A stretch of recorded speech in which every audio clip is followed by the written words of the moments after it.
Before we go, let us not forget that the French had an election over the last week, and we need to talk about that result too. Because it's going to be spun different ways in the weeks and months to come. First of all, like any decent human being, I am, as you undoubtedly are, immensely grateful that Madame Le Pen did not become the prime minister, or the president, rather, excuse me, of France. That is a heartening rejection of hate by the French people. In the end, she got 33.9% of the vote. I would also encourage you to read a piece that was written over the last week in the New York Times.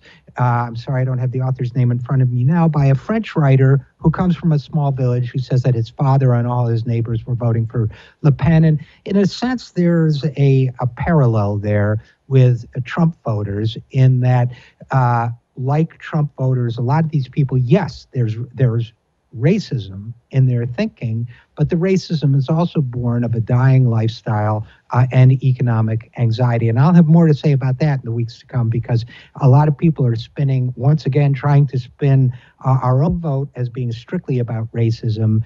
So I think so that they don't have to revise Democratic Party economic strategies. And that's not an accurate read. Racism and economic anxiety have always been closely intertwined, and it's not defensible, but the fact is, it's very simple that racism in the United States, too, tends to be more pronounced when people are frightened and think that they're losing their way of life. They want to know who's getting it.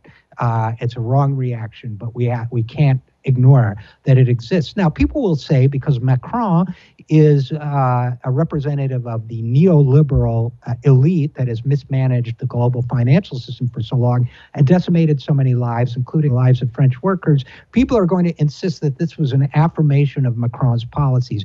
I do not believe it was. I believe there was overall a rejection of Le Pen, much more than there was an affirmation of Macron in this vote. I do not believe that the French people voted for their own wages and benefits to be, and social services to be cut. I don't believe that for a minute. I think to understand that, you need to go back to the first round of French voting, where Macron got 24%, Le Pen got 21%, the far right got 20%, and then between the two of them, the two left candidates, Mélenchon and Hamon, got more than 25%. In other words, they outpolled Macron's centrism, even though Macron, too, presented himself as an anti-establishment candidate because he doesn't belong to any political party, because he was very good on social issues.